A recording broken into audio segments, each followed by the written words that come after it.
Next up is the Adeptus Mechanicus versus Necrons, two highly advanced factions with radically different battlefield philosophies. This matchup leads heavily into map control and technology. The Adeptus Mechanicus excel at fortifying positions, building powerful bases, and churning out armored firepower, while the Necrons are relentless, durable, and capable of turning slow pressure into overwhelming force. Okay, welcome back to a new multiplayer match of Dawn of War 4. This time I'm playing the AdMech. And I am playing the Necrons. And AdMech, very different from Space Marines that I played before. Have a lot more units, much quicker. So, you know, I can expand a little bit more aggressive. And also what I want to do is, with the Datasmith, these guys, that are the builder units basically, I want to build up a new sphere network. So basically, whenever I build a building, I try to make sure that the next building is, you know, within the network, because what it does is it makes the network stronger, and a stronger network means, you know, buildings produce for cheaper, or, you know, turrets fight harder, you know, stuff like that. And so, yeah, one of the big things I want to do is build this new sphere network. Indeed, indeed. And as for the Necrons, my primary objective, what I want to do is I want to spread the power matrix, which is this funky looking effect that you can see on the terrain here. It is spread, as you can see, by every or almost every Necron structure. So Necrons don't need power or requisition or all those other things that the vermin species require in order to host their armies. We have only one resource, and it's called Dominion, which is earned by spreading this power matrix. The further out we spread it, the more we earn of it. The power matrix also grants additional bonuses to our units on it. So they gain improved HP generation, they regain members faster. All Necrons basically automatically heal slowly over time. And we can speed that up as long as they are on the matrix. So that gives us a big advantage in combat. So the further we can spread out, we do hit a maximum at some point for our Dominion. But with this, it can still benefit us greatly throughout a match. Right, and I assume these 3 points here will probably be very contested. So what I'm trying to do now is basically spread the network to the points, because this helps me in two different ways. First of all, my network grows, which is good, but also then when I build turrets there, all the turrets become much more powerful. Indeed, I already saw that you are trying to take this point on, so I've sent some scarabs out to fight your rangers. Yeah, Scarabs very annoying. They are pretty fast, can fly, and not super easy to kill, and so they are the best like harassment unit in the game, I would say. And of course, as always, you know, he managed to get the Necrons into melee combat with my range units, and my rangers are much stronger than Scarabs in range, of course, but if he managed to basically bind me into melee, you know, then I struggle because I can't use my best weapons. One thing you may have noticed is that the Necron units are generally quite powerful, but not particularly mobile. And the main way that they get around this is through teleportation or translocation technology. The main way that they do that is through the use of canoptic spiders that they can build through the canoptic foundry, which creates tomb pylons. These can be placed anywhere on the map, and as soon as they are placed, you can put units in the reserve, placing them into the tomb citadel, and then deploy them from that reserve to any tomb pylon on the map.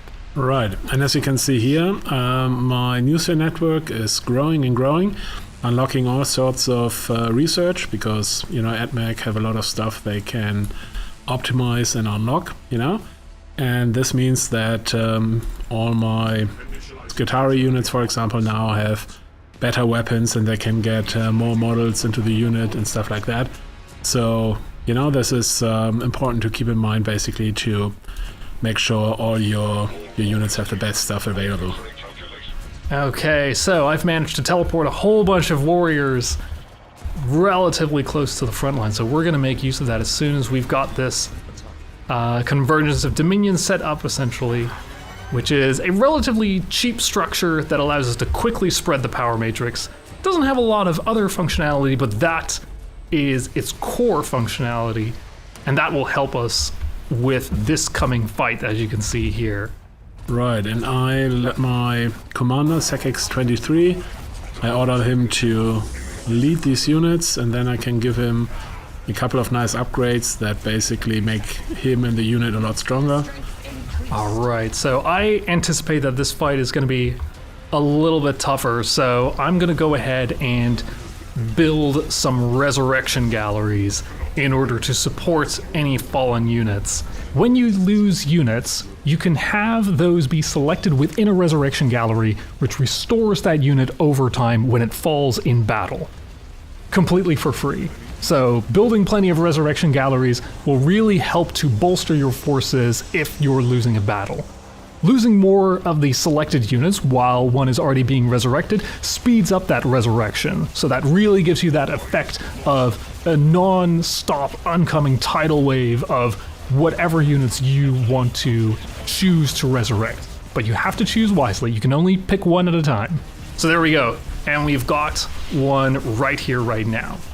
So we're going to go ahead and set this other resurrection gallery for warriors as well, and we're going to start churning these out. My user network is now at level 8, which is already really good, which means that I can now produce units a lot cheaper, and also turrets and so on are more powerful. So I can now really build a lot of units for relatively little resources. Okay, and while you're putting that all together and you're fighting, I'm just going to build more resurrection galleries. Try and keep those warriors coming out. I put all my units on auto-reinforce, which means that all the units are being, healed automatically, but it's also, a really big drain on my resources.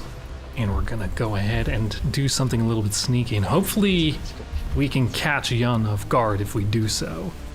It's actually not easy for him to do something sneaky and surprising, because what you can see here, these greenish blobs, they are the auger vision. So this is basically a way for AdMech players to see into the fog of war. It's a kind of heat map, and you can see where enemy units are on the mini-map and also in-game. And this makes it very hard to surprise attack AdMech units, because you always get this little warning where the enemy might be. That's true, but with this amount of warriors here that I've got going on, I don't think I need too much surprise. There we go. Okay, now a real fight's breaking out. We're throwing out the stratagems here. Alright, and I've thrown a gravity pulse on you to hopefully soften up your army here. It's done quite a lot of damage to my warriors, but fortunately, they are already well on their way to return. So we're actually going to go ahead and put another one down here. So yes, Augur Vision is indeed, for the Adeptus Mechanicus, is very effective for predicting troop movement. But with the ability to teleport, it might give me the upper hand I need, because there is, I believe, like a very slight delay to Augur Vision, like when it gets updated. And so if you start seeing a big blotch of red coming around the corner, then it might already be too late for you. Yeah, that's true. There we go. In the meantime, while we're dealing with this encounter here, we're going to just further expand the power matrix, build a couple more sentry pylons. Well, now I think I may have you pinned here. Now we're coming from both ends. We're going to see how quickly that's going to go down. There we go. Okay, we're going to throw down a solar pulse stratagem. That is Omnox's unique stratagem here, which should reduce the defenses of all enemy units on the field, and will also negate any cover. Of course, Necrons, don't require cover. Why? If you have no fear of death, then why should you ever use something like that? We're just going to march forward, and we're going to try and push forward as far as we can. We're going to see how long, whether Yun can deal with that or not. Let's find out. Yeah, I mean, this is definitely now something I want to hold. So I put some auto reinforcements in here, just to make sure I don't lose the most important units. I'm going to very gently start teching up here and trying to get some more effective units, because I'm starting to see here that you can now out-damage and out-fell my warriors faster than I can regenerate them. So that means I'm going to have to move on to some slightly more effective tactics from here on out. I think I retreat. Don't want to lose my commander. This is a lot of Necrons. Yeah. I've this is a pretty strong tactic that I've found that Necrons can work with. But we'll see if it's enough to repel your attacks here. Ooh, there we go. Okay, we're gonna throw a gravity pulse stratagem over here, soften up your forces.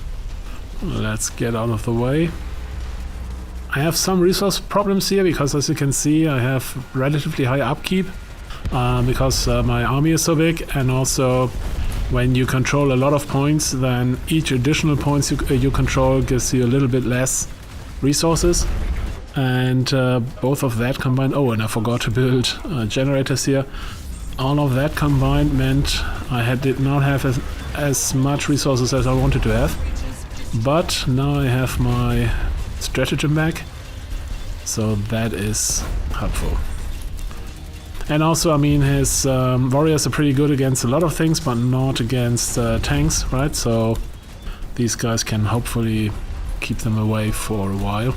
Looks like I was able to repel the brunt of your force, but looks like it's going to take a little bit more. So I'm going to send in some wraiths here, using hyper phasing to get through obstacles and the like, and make sure that I don't get bogged down by melee, so I can just hit your units straight on. Yeah, my production is running well. Everything is relatively cheap now that my user network is big enough. But actually, let me make it even bigger, because even bigger means even cheaper units. There we go. Okay, I've got one of the Necron endgame units out, which is the Monolith. So we're gonna teleport this bad boy straight over here to come and deal with your forces. And we're gonna start deploying units from it, from reserve, same as we do with the tomb pylons. There we go. And then we're just gonna move forward until we hit your headquarters. Get our Lich Guards out. Oh my goodness. They were just taken out by that Scorpius Disintegrator. We're gonna have to take care of that. There we go. Ooh, that was a little bit too close. Probably shouldn't have done that. That's a mistake on my part. Uh-oh, you got quite a few of these.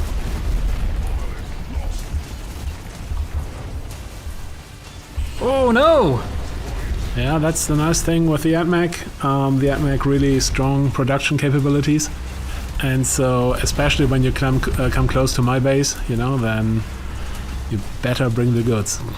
Okay, well, I guess if you come for the king, you best not miss. So I'm gonna give that another shot, but not to worry. In the meantime, while you've been dealing with that, I've been restoring my legion of warriors.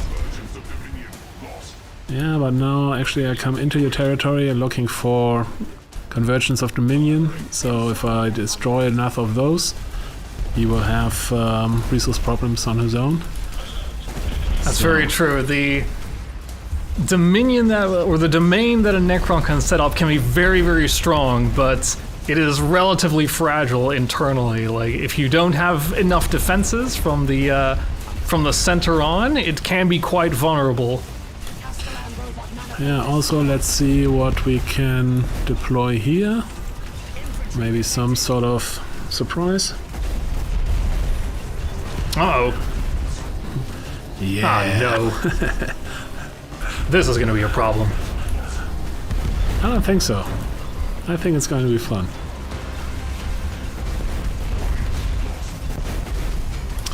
Oh, and all your nice resurrection galleries. Because, obviously, the resurrection galleries here, each one resurrects one type of enemy, and so if I destroy all three of them, then three types of enemies won't come back anymore, which makes it a lot easier for me. Okay, time to take care of this. We're gonna have to get rid of that knight. Fortunately, I've already got another monolith out. We're just gonna teleport it as fast as we can. This is not looking great for me, but I still have a few cards up my sleeve, and we almost have that knight down. Yeah? What I'll do is I'll see if I can... There we go. Get a few Canoptic Doomstalkers out to try and tackle it. Long range armor piercing should do the trick. Oh no, my knight! If only I had another one. Ah, no, not for real? We're going to go ahead and get a whole bunch generated. Oh, it's just a little too late for teleporting that out. Ah, well, I unfortunately seem to have been hoisted by my own petard, having not enough defense here. I very aggressively spread the power matrix, but I didn't have any other internal defenses here, so... Oh, this is going to be a problem. I'll just put one down now. Yeah, Necrons actually have pretty good turrets, and the smaller ones, they can actually teleport, which makes them especially nasty, because basically you can, you know, push them wherever you want them to go with your front, you know, so that's... Oh, there it is. Oh. This is what I was looking for. Yeah, now I'm in danger. Well, it was a significant back and forth, Jan, but it looks like this is going to be a pretty decisive victory for you. Well played. Thank you. As it should be, the AdMech won. See you later.